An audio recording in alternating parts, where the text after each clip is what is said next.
4 Trojan Horses of Humanism by Harry Conn. Chapter 3, Psychology, Trojan Horse. Quote, "The very term mental disease is nonsensical, a semantic mistake. The two words cannot go together except metaphorically. You can no more have a mental disease than you can have a purple idea or a wise space. A mental disease is said to be a disease of the mind. A mind is not a thing, and so technically it cannot have a disease. Mind is shorthand for the activity and function of the brain. It is thinking, remembering, perceiving, wishing, imagining, reasoning, and all the other activities of which the brain is capable." End quote. According to the National Institute of Education, over 52,000 junior and senior high school teachers in the United States are the victims of brutal assault by their students. In the United States, students are allowed to physically assault their teachers because there is no code of conduct. At the same time, the teachers are not allowed to spank their students. In the city of Chicago, it is common knowledge that it is more dangerous to be a public school teacher than it is to be a city police officer. Reason why. A few years ago, one of our U.S. Supreme Court justices made this statement in an address. "When a man kills his wife and 4 children, we should not blame him for what he has done, but look into what caused him to do it." When you understand the many fallacies of this almost unbelievable statement, you are on your way to understanding the Freudian Trojan horse. I acknowledge that most psychologists have departed from many of Freud's original postulations, although most were not original with him, and even the old Freud was not the same as the young Freud. Nevertheless, his basic premises are still with a great majority of professional and drugstore psychologists. These revisionist positions seek to destroy the religious meaning of guilt. They attempt to dissolve religion by rendering guilt a medical or biological problem. In other words, they make crime a sickness instead of sin, holding forth the unintelligent notion that all people are in some sense sick mentally. Even non-Freudians mouth that phrase, having picked it up by osmosis rather than thought. Freud made sex a purely biological function and removed it from the realm of morality. The result, not even homosexuality is considered immoral. The whole Freudian theory is based upon the Lamarckian theory in evolution. Yet there is probably not a physical scientist in the free world that believes that species passed on through heredity the necessary acquired characteristics. Almost simplistically stated, the Bible teaches that God governs or rules over 4 distinct realms.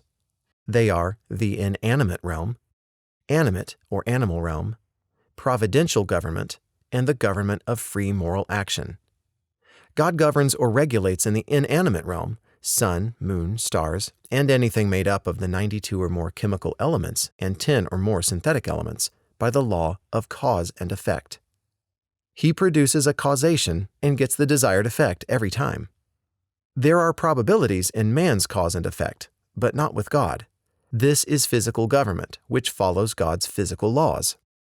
There are hundreds of examples in Scripture of God's providential government, which are abnormal or unusual in coercing man's will to cause man to do certain things which will fulfill God's eternal purposes. When God causes a man to do something, he gets no reward or condemnation because no free choice was involved, and it did not stem from any right or wrong intention of heart. Providential government is not referring to man's salvation, because in salvation, God never tinkers with man's will. We can accurately state that what is caused cannot be free, nor can that which is caused be accountable or responsible. The Bible contains over 2,000 verses indicating that man is born with a free will, despite what B.F. Skinner concludes.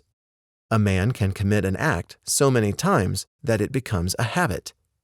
This habit eventually becomes his nature, and man is bound by the chains of his nature.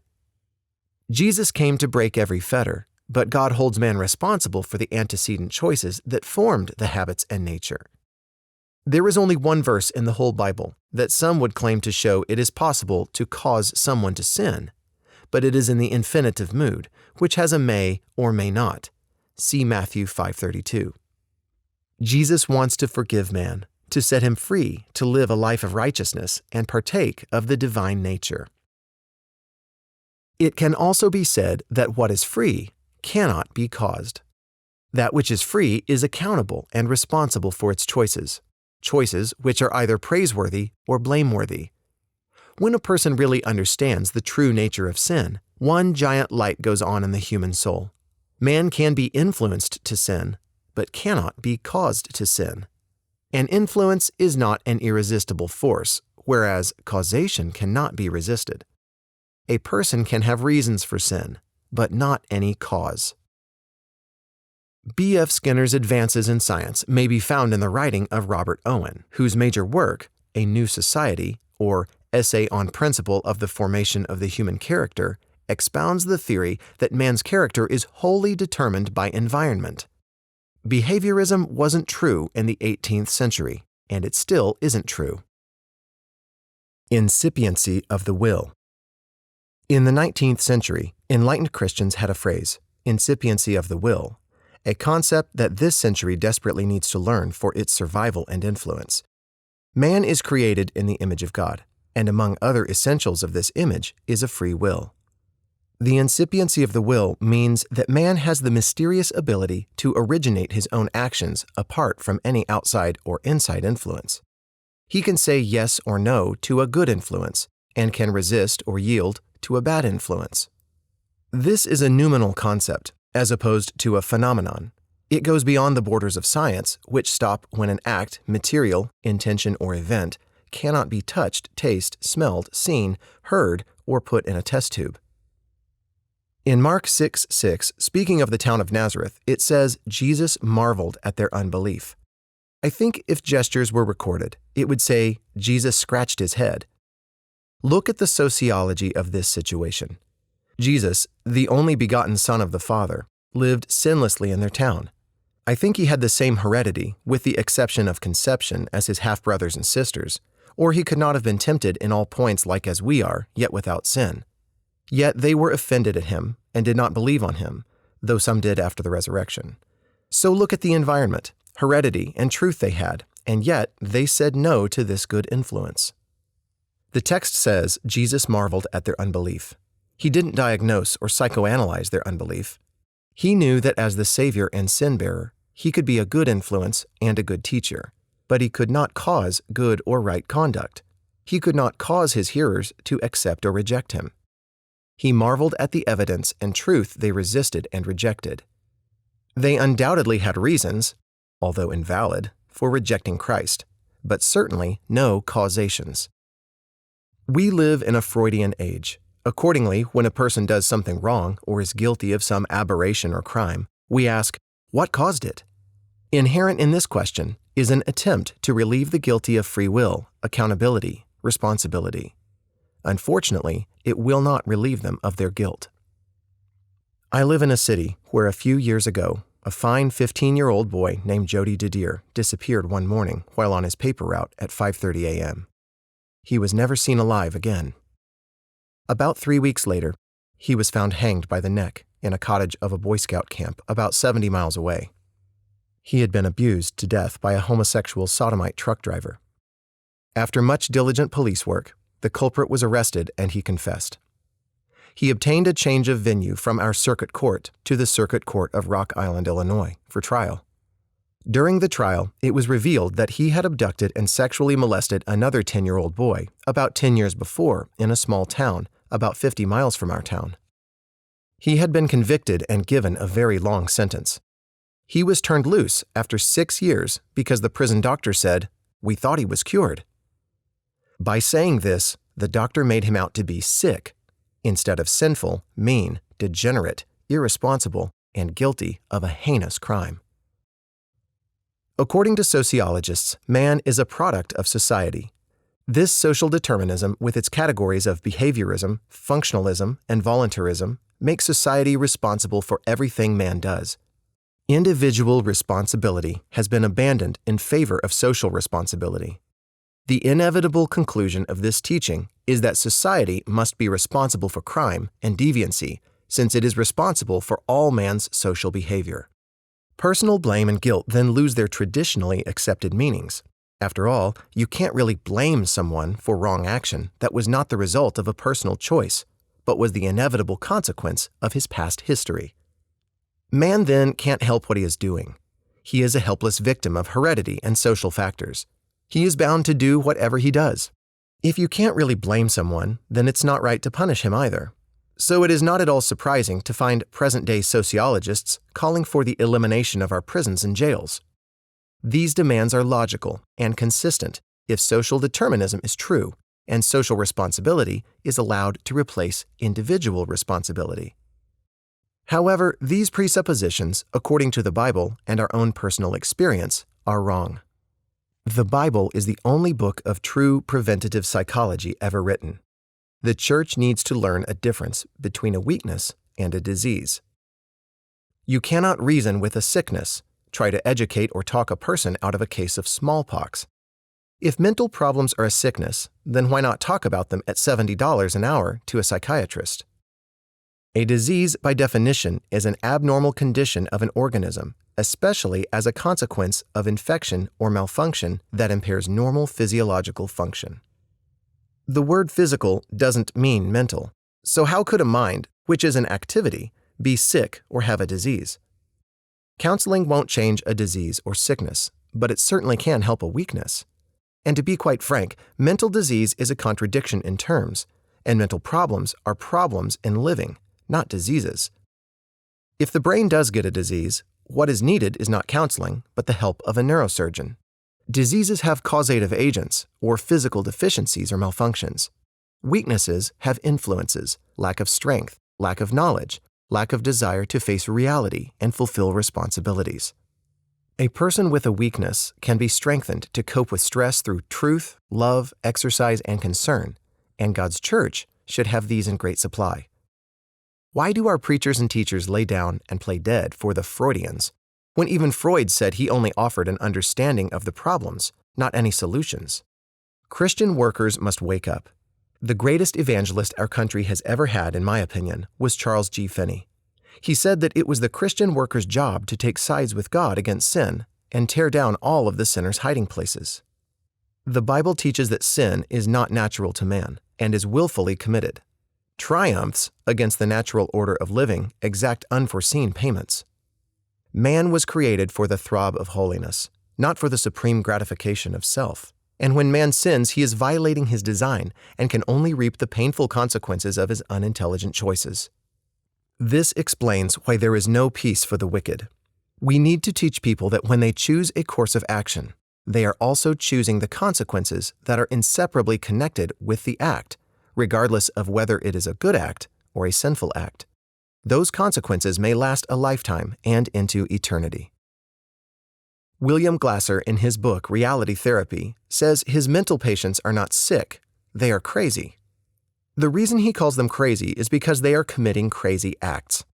The reason they are committing crazy acts is because they are not getting their basic needs fulfilled. This excludes those mental problems that stem from a chemical imbalance or malfunctioning of some organ. Glasser says man has two basic needs: to love and to be loved. It isn't any wonder that God commanded us to love one another, because when we do, we fulfill a need in our brother's life and a need in our own life. He created man with a need for love to properly function, just as man designs an automobile to run on gas to fulfill the purpose for which it was designed. His 3 R's of reality, responsibility, and right need to be taught to the whole world, because we reap, as consequences of our choices and acts, what we sow.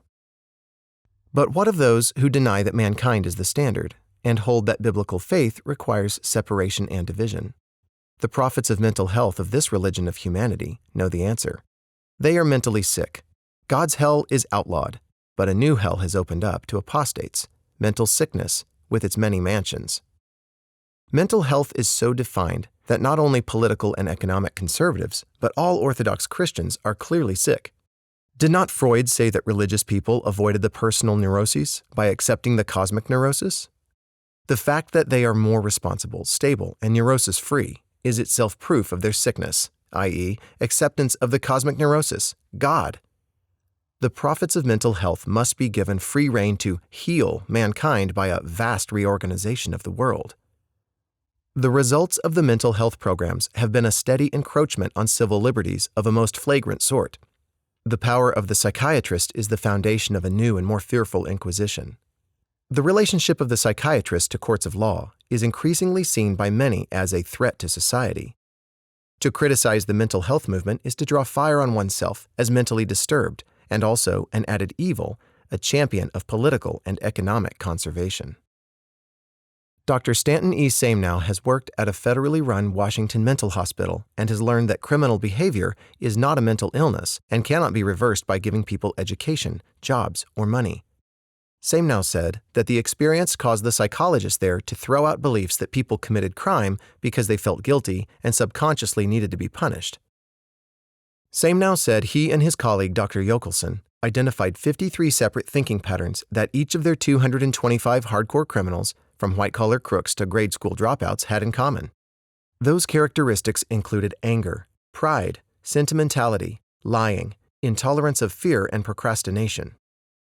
While many people have some of these qualities, he said criminals have them all at an extreme.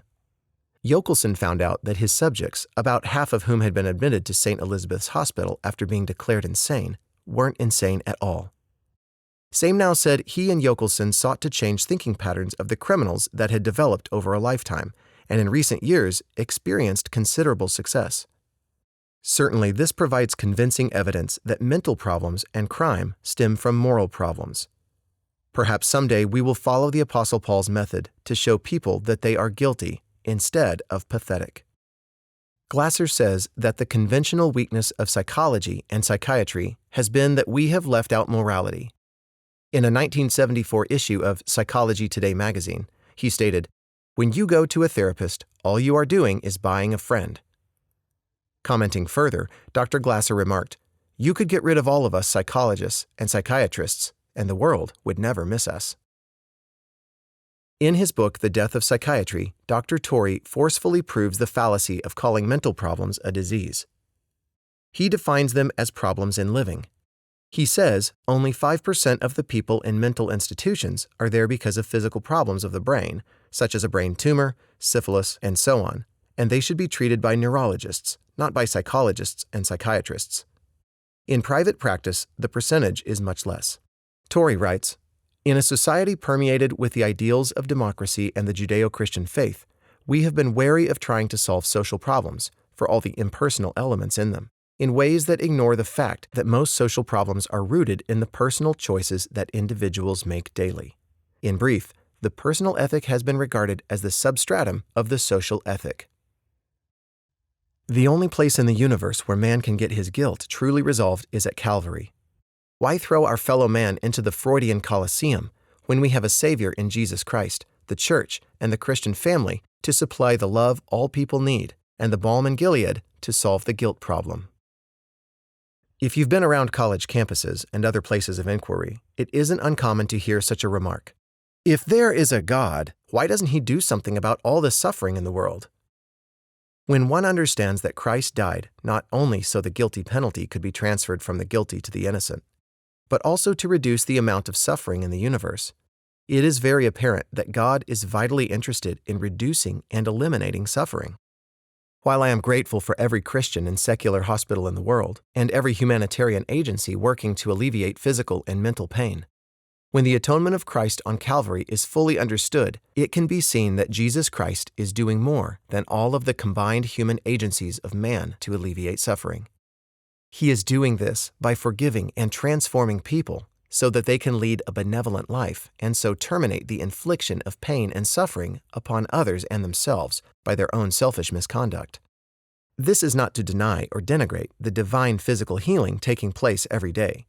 Therefore, Jesus Christ, God's only begotten Son, died not only to release man from the power and penalty of sin, but also to alleviate and eliminate pain and suffering. What more could he have done? Dr. Edward Pinkney, in his book, The Fallacy of Freud and Psychoanalysis, writes, quote, "But even though there has been questioning of the Freudian system, the rules of that system remain such that it cannot be the subject to a real scientific inquiry. Right from its start and with no obvious changes today, the concepts of psychoanalysis have been interpreted as immutable principles rather than hypotheses to be tested and discarded if found faulty." There is not one single scientific experiment on the record to support the doctrine that psychoanalysis, as defined by Freud as a form of treatment for mental illness, has or can cure anybody of an illness. In contrast, there is a wealth of documented information to show that the results of psychoanalysis are not only unsuccessful, but what is even worse, have been harmful. Again, I feel the answer lies in the assumption or rejection of responsibility. If you are willing to assume your share, you will conquer every conceivable obstacle to good mental health. If, on the other hand, you spend your efforts trying to dodge moral obligations, you cannot help but bog down in your own mire of self-created doubt, which leads to worry, which leads to anxiety, and which finally leads to your seeking help for something you will not do for yourself. So it is that little more than 50 years ago, one solitary sick man, a man who could not stand to have people look at him, a man who had abnormal feelings about his own mother at the expense of his wife, a man who vicariously reveled in sordid sexual stories, brought forth a doctrine to justify and excuse his own abnormalities. Psychoanalysis is attractive to those who wish to be relieved of responsibility for their actions and failures. This seems to document very well the fact that psychoanalysis does more harm than good.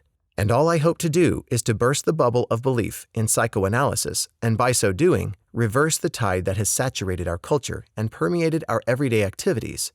To me, psychoanalysis is a hoax, the biggest hoax ever played on humanity. By showing who analysts are, how they work, what they believe, and what they have done, I hope to show Freud as a fraud. If I succeed, I am idealistic enough to hope that the world may return to the belief in love, ideals, good taste and courtesy, and the books that have been burned by the Freudian Inquisition." End quote.